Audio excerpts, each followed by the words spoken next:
이제 변화된 삶을 살기 위해서 이제 3장 1절에서 3장 1절에서 위의 것을 찾으라, 똑같은 말로 위의 것을 생각하라, 그렇게 말씀하셨습니다. 그리고 5절에 땅에 있는 지체를 죽이라 말씀하셨고, 그리고 이제 그 악한 것을 벗어버리고 새 사람을 입으라라고 그렇게 말씀하셨습니다. 이 새 사람을 입는 부분에 대해서 계속해서 연결해서 말씀하고 계시는 거죠. 그래서 12절에 그러므로 너희는 하나님이 택하사 거룩하고 사랑받는 자처럼 긍휼과 자비와 겸손과 온유와 오래 참음을 옷 입으라, 이렇게 얘기하고 있습니다. 옷 입으라는 것이죠. 옷을 입어야, 이 옷을 입는 일은 하루의 일과의 맨 첫날, 하루의 맨 첫 시간에 이렇게 행하는 일입니다. 어떤 옷을 입고 밖으로 나갈 것인가? 어떤 옷을 입고 방 밖을 나갈 것인가? 방 바깥에 우리의 가족이 있고, 그리고 집 바깥에 이 사회생활하는 여러 사람들이 있을 때에 그 옷을 입는 것, 패션을 입는 것, 내가 촌스럽게 보이지 않을까? 내가 혹시 무시받지 않을까? 내가 이 옷을 통해서 어떠한 사람으로 비춰지지 않을까? 그래서 옷은 사람의 정체성인과 동시에 신분에까지 영향을 미치는 것이 바로 옷이었습니다. 그래서 옛날 우리나라 시대에는 감히 이 양반과 이 천민의 옷이 달랐던 것이죠. 그것을 천민이 감히 양반의 옷을 입을 수는 없었던 겁니다. 그만큼 옷은 중요한 것입니다. 근데 예수님께서 우리에게 옷을 주셨어요. 옷을 주셨는데 어떤 옷을 주셨냐? 긍휼과 자비와 겸손과 온유와 오래 참음을 옷 입으라, 이런 옷을 이미 우리에게 허락하셨다고 말씀하시는 것입니다. 여러분, 이 옷은 우리를 제어하는 옷이 아닙니다. 이 옷은 우리 보고 이거 하라라고 얘기하는 그런 율법적인 옷이 아닙니다. 이 옷은 그리스도의 옷인 줄로 믿으시기를 주님의 이름으로 축복합니다. 다시 얘기해서 그리스도의 성품을 옷 입으라고 얘기하는 것이지, 도덕적 율법을 네가 갖추고 그래서 다른 사람들에게 이런 사람인 것처럼 보이라고 얘기하는 것이 아닙니다. 이 옷을 입어서 예수님의 성품과 삶을 나타내라고 말씀하시는 것이죠.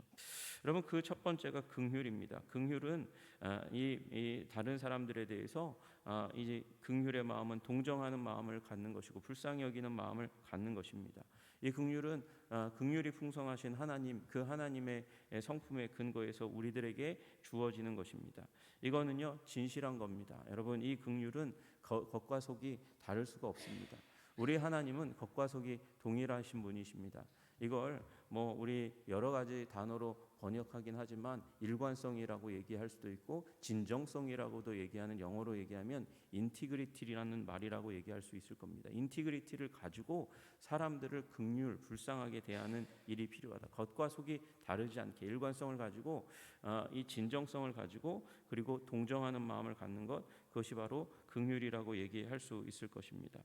그리고 자비를 가지라는 것이죠. 자비는 친절하게 행동하는 것과 그리고 사랑이 함께 담겨져 있는 것입니다. 다른 사람을 대할 때 사랑과 친절로 행동하는 것이 필요하다는 것이죠.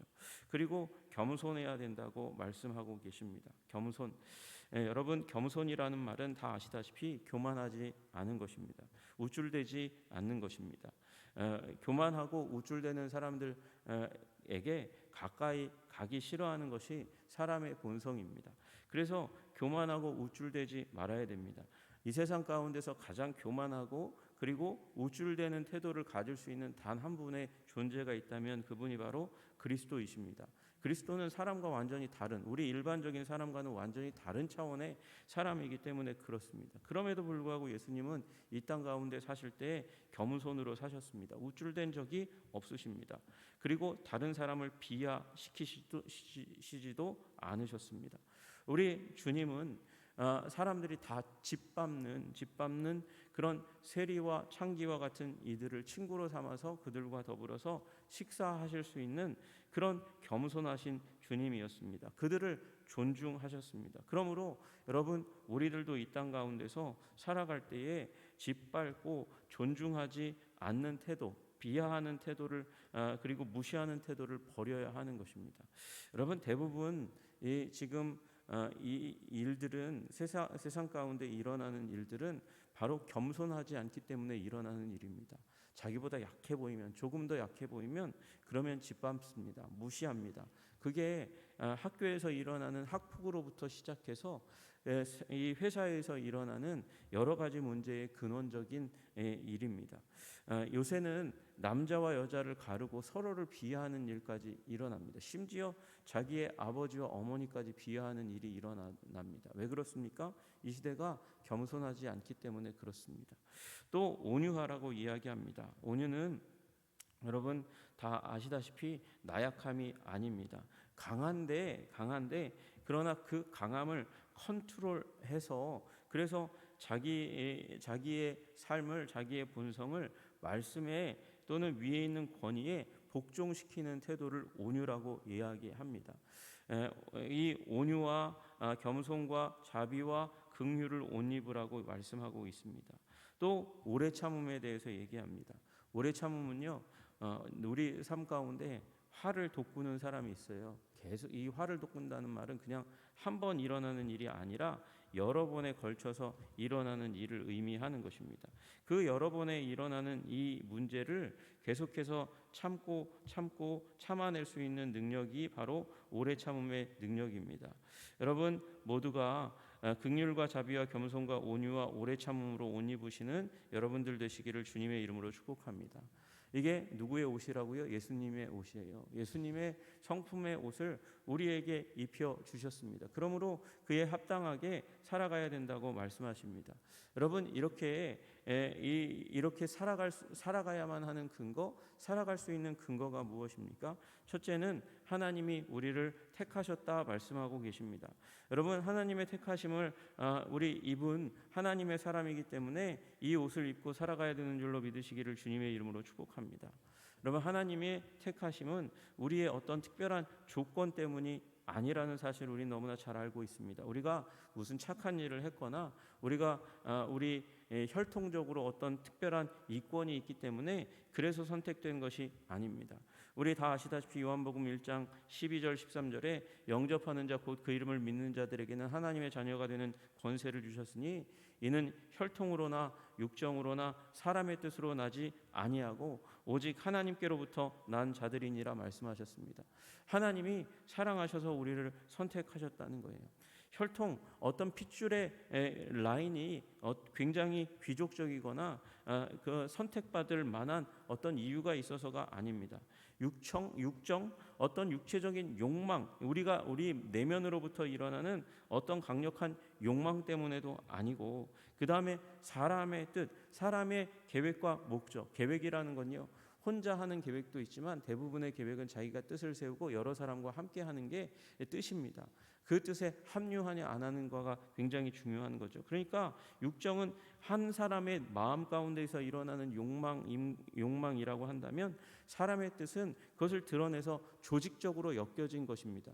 그런데 그런 조직적인 사람들의 계획만으로도, 그리고 사람의 불타는 욕망으로도 우리는 하나님의 자녀가 될 수가 없습니다. 선천적으로 부여받은 어떤 특권 때문에도 우리는 하나님의 자녀가 될 수 없습니다. 다 하나님께로부터 납니다. 하나님이 선택하셔야, 그래야 우리가 그리스도의 사람이 되는 거죠. 여러분 그래서 바울은 얘기합니다. 우리가 하나님의 선택하심을 받아 하나님의 자녀가 된 것이 너무도 자명하니까, 그러니까 이 옷을 입으라고 얘기하는 것이죠. 여러분 이 옷 입으시는 여러분들 되시기를 주님의 이름으로 축복합니다.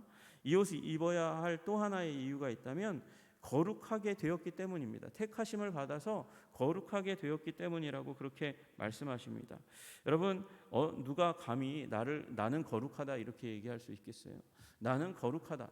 여러분 가다가 누군가 만나셔가지고 누군가에게 나는 거룩합니다 이렇게 얘기해 보세요. 그러면 사람들이 여러분을 이상해 보고 이거 아닌가 이렇게 생각하는 일이 일어날 거예요. 그런데 하나님께서 우리를 하나님의 자녀 삼으셨고 거룩한 백성으로 불러주셨다는 거예요. 이건 우리에게 걸맞지 않은 삶의 목표를 설정해 주셨다는 것을 의미합니다. 여러분 그러니까 그런 우리 큰 사랑을 입었으니까, 감당할 수 없는 사랑을 입었으니까, 이거 재정적으로 따지면 빈털터리인 사람을 하나님께서 만약에 너를 내 자녀 삼아서 재벌되게 하겠다 그렇게 얘기한다면 정말 영광스럽고 기쁘겠죠. 여러분 그보다 더한 부르심이 바로 거룩에 대한 부르심인 줄로 믿으시기를 주님의 이름으로 축복합니다. 하나님 자신을 닮도록 거룩한 자로 부르신 것입니다. 그리고 사랑받았기 때문입니다. 여러분 사랑받은 사람은 뭔가 틀리지 않아요? 우리 사랑을 받지 못하고 자란 사람은 어딘가에서 그 티가 납니다. 결정적일 때 그 티가 납니다. 한 목사님이 정말 탁월하고 좋은 목사님이라고 그 교회가 자자하게 칭찬합니다. 제가 아는 분조차도 그분을 그렇게 칭찬해요. 설교 그렇게 잘하실 수가 없다는 거예요. 얼굴도 잘생기셨고 운동도 잘하신다는, 태권도 몇 단이고 정말 그런 장점이 굉장히 많은 분이라는 거예요. 그런데 그분의 입에서 제가 아는 장로님의 입에서 그 목사님에 대한 불평이 딱 하나 나오는데 그분은 이 부교역자나 성도들에 대해서 문제가 발견되면 정말 이제 확 태도가 변해가지고 잘라낼 때는 확실히 확 잘라내고 무시할 때는 확실히 무시한다는 거예요. 그러면서 하시는 얘기가 그분이 고아 출신이잖아요. 그렇게 얘기하시는 거예요. 그 얘기가 뭐예요? 어렸을 때 사랑받지 못하니까 사랑받지 못한 그 감정, 내면의 문제를 그 사랑받지 못할 만한 상대를 만나면 아주 냉정하게 대한다는 것입니다. 여러분 그러나 우리는 다른 존재라는 거예요. 우리는 그리스도의 사랑을 받은 존재라고 얘기하는 거죠. 그래서 사랑받은 자처럼이라고 얘기하고 있지만 여러분 이거에 오히려 더 올바른 번역은 사랑받은 자답게입니다. 사랑받은 자답게 그렇게 긍휼과 자비와 겸손과 온유와 오래 참음으로 옷 입으라고 말씀하시는 것이죠. 여러분 이건 가상의 문제가 아닙니다. 이미 일어난 문제를 믿음으로 받아들이고 그것에 걸맞게 살아가는 사람이 되어야 하는 것이죠.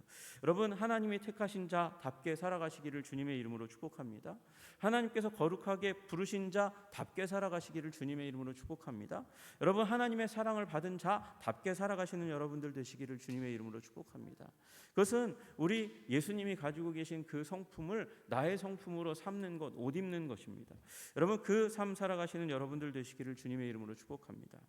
그리고 그 옷을 입고 누가 누구에게 불만이 있거든 서로 용납하여 피차 용서하되 주께서 너희를 용서하신 것과 같이 너희도 그리하라 그렇게 말씀하고 계십니다. 두 번째 부분은 이제 옷을 입고 용납하고 용서하라는 것이에요. 용납하고 용서하라는 것입니다.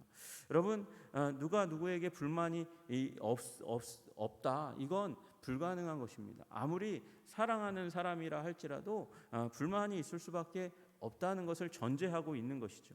여러분 사랑하는 자녀에게 정말 사랑하니까 내 속으로 낳았으니까 그래서 불만 없으시죠? 나를 낳아주신 부모님이 계세요?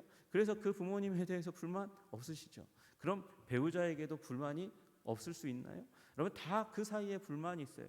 좀 고쳐지면 좋겠는데 라는 불만의 사항이 있습니다. 여러분 이건 예수님에게 대해서도 대할 때도 마찬가지입니다. 여러분 예수님에 대해서 사두개인과 바리새인들이 불만을 가졌고 죽이려고 하는 마음이 있었습니다. 불만을 넘어선 지경이 거기에 펼쳐져 있었어요. 여러분 마찬가지입니다. 누구도 그랬어요? 제자들도요 예수님에 대해서 불만이 있었어요. 불만이 있어가지고 예수님이 하는 행동에 대해서 뒤에서 궁시렁 거리는 부분들이 없지 않았다는 것입니다. 여러분 심지어 예수님의 형제들도 예수님이 불만이 있어가지고 예수님을 이해 못하니까 예수님이 갑자기 메시아로 드러나고 세상에 인정받는 그런 선생이 된 것에 대해서 불만이 있는 거예요. 용납이 잘 안 되는 거예요. 그래가지고 이 형제들이 쫓아와가지고 예수님 말리려고 하지 않았습니까? 여러분 불만 없는 사람이 어디 있겠어요? 저에 대해서도 불만이 있을 수 있고 여러분에 대해서도 누군가가 불만이 있을 수 있다는 사실을 기억하십시오. 이건 당연한 겁니다. 당연한 거예요. 그런데 그 상황 가운데서 우리는 용납해야 한다고 말씀하고 계십니다. 용납은 여러분 이 범죄의 수준까지는 아니지만 그러나 나와 그가 다르기 때문에 일어나는 일입니다. 그 부분에 대해서 우리가 받아들이는 일이 일어나야 한다는 것이죠. 너와 나는 다르다. 그럼에도 불구하고 나는 너를 용납하고 너는 나를 용납해 줘야 한다. 이것이 기독교 공동체, 교회의 가정의 중심축에 자리 잡혀야 되는 줄로 믿으시기를 주님의 이름으로 축복합니다. 그리고 실수하고 연약함으로 말미암아 범죄했을 때 그 부분에 그 범죄에 대해서 그것이 작더라도 범죄는 범죄거든요. 그 범죄에 대해서는 용서해야 한다고 말씀하시는 거예요. 다름에 대해서는 용납하고 범죄에 대해서는 용서하는 것, 그것이 우리의 대인관계의 중심축에 자리 잡고 있어야 된다고 말씀하십니다. 여러분, 오래전부터 우리 교회 가운데서 이 통용되던 말이 있잖아요. 사람은 이 사랑의 대상이라기보다 용서의 대상이라는 거예요. 용서의 대상. 여러분, 용서하시는 여러분들 되시기를 주님의 이름으로 축복합니다. 여러분, 나는 그래서 저 사람이 그래가지고 나는 용납할 수 없어, 용서할 수 없어. 여러분, 그러면 우리 하늘에 계신 우리 아버지께서 저희들을 보시고 우리들을 보시고 나를 보시고 우리의 연약함과 불쌍함과 범죄함을 보고 용납하고 계신 예수님을 무시하는 거예요. 내가 얼마나 큰 용서와 용납을 받았는지를 무시하는 것이라는 거죠. 여러분, 그러므로 우리 하나님께 큰 용서를 받았으니까, 그 큰 용서를 받았으니까 그 용서받음, 사랑받음을 기억하고 그리고 거룩하게 용서하고 사랑하는 삶 사시기를 주님의 이름으로 축복합니다. 여러분, 우리 용서하지 않으면 용서받지 못한다. 그게 예수님이 우리들에게 말씀하신 내용 아닙니까? 여러분, 그러므로 용서의 삶 사시는 여러분들 되시기를 주님의 이름으로 축복합니다. 불만이 있지만 용납하고 용서하는 것, 그것이 우리에게 주신 하나님의 명령입니다. 또 하나, 이 모든 것 위에 사랑을 더하라. 이는 온전하게 매는 띠니라고 말씀하십니다. 나 용서했어. 그리고 끝이라고 얘기하는 것이 아니라 거기에 더해서 그에게 나아가서 사랑을 베푸는 것이 우리 삶의 또 하나의 태도가 되어야 된다. 그리고 이게 우리의 삶을 완전하게 하는 것이다. 그렇게 말씀하시는 거죠. 여러분, 옷을 입었어요. 옷을 입고 막 출근을 했습니다. 출근을 했는데 뭔가 허전해. 이상해요. 뭔가 허전해요. 봤더니 남자에게 있어야 될 허리띠가 없으면 이게 굉장히 불편합니다. 여러분, 이 로마 시대에도 마찬가지입니다. 의복을 다 입었는데 허리띠를 안 하면 이 옷이 하루 종일 걸리적거리는 일이 있어요. 그래서 허리띠를 매야 됩니다. 허리띠를 매야 옷이, 입은 전체적인 옷이 제자리를 딱 잡고 무슨 활동을 해도 안정감이 있게 되는 것이죠. 여러분, 우리 삶의 진정한 안정감은 어디서 오는가? 예수 그리스도께서 우리를 사랑하신 그 사랑하심으로 말미암아서 우리가 사랑할 때에 우리 삶에 진정한 안정감이 오는 줄로 믿으시기를 주님의 이름으로 축복합니다. 다시 얘기해서 우리 대인관계의 허리띠는 사랑이라 한다면 그 사랑으로 사랑해 나갈 때 가정이 온전해지고 그리고 교회가 온전해지는 일이 일어난다는 것이죠. 여러분, 사랑이 이 모든 것 위에, 이 모든 덕목이 있는데 사랑이 없으면 불안정하다는 것입니다. 흔들린다는 것을 의미하는 것이죠. 불편하다는 것을 의미하는 것입니다. 여러분, 그러므로 온전하게 매는 띠, 사랑을 더하시는 여러분들 되시기를 주님의 이름으로 축복합니다. 여러분, 이 의복을 입는 방식을 우리의 기도의 패턴에 넣으시면 좋겠어요. 여러분, 우리 이 예수님께서 말씀하신 우리 12절부터 14절, 아니 더 앞에서 부분에서는 먼저 벗는 것부터 시작해서 이 옷을 옛사람의 옷을 벗어버리고 새 사람의 옷을 입어야 되잖아요. 예수님의 옷을 입어야 되잖아요. 이 옷을 입는 방식에 대해서 우리 한 가지 그 더러운 옷을 이야기하면서 이 옷을 벗게 해 주옵소서. 그리고 예수 그리스도의 옷, 긍휼과 자비와 겸손과 온유와 오래 참음의 옷을 입고 그리고 용납하고 용서하고 사랑의 띠를 매는 것까지의 이 의복에 입는 과정을 우리 영혼에 적용하기 시작할 때 우리는 거룩한 자로 그렇게 부르심에 합당하게 성장하게 될 줄로 믿으시기를 주님의 이름으로 축복합니다. 그러면 주님께서 기뻐하시고 영광 받으시고 우리 삶 가운데 풍성함이 아름다움이 넘치게 될 줄로 믿으시기를 주님의 이름으로 축복합니다. 기도하겠습니다. 하나님 아버지, 옷을 잘 입어야 사회생활이 안정되듯이 하나님, 그리스도의 옷을 잘 입어야 우리의 영적인 삶이 온전하고 아름답게 될 수 있음을 우리로 깨달아 알게 하시는 주님 아버지, 성령의 능력으로 이 옷을 입을 수 있도록 주님 도와주시고 인도하여 주시옵소서. 우리 죄 많고 허물 많은 우리들이지만 그럼에도 불구하고 부르심에 합당하게 거룩하신 자로 부르신, 그리고 우리 사랑받는 자답게 살아가라고 부르신 주님의 음성에 합당하게 살아가는 우리들 다 될 수 있도록 주님 우리를 도와주시고 인도하여 주옵소서. 예수님 이름 받들어 기도드리옵나이다. 아멘.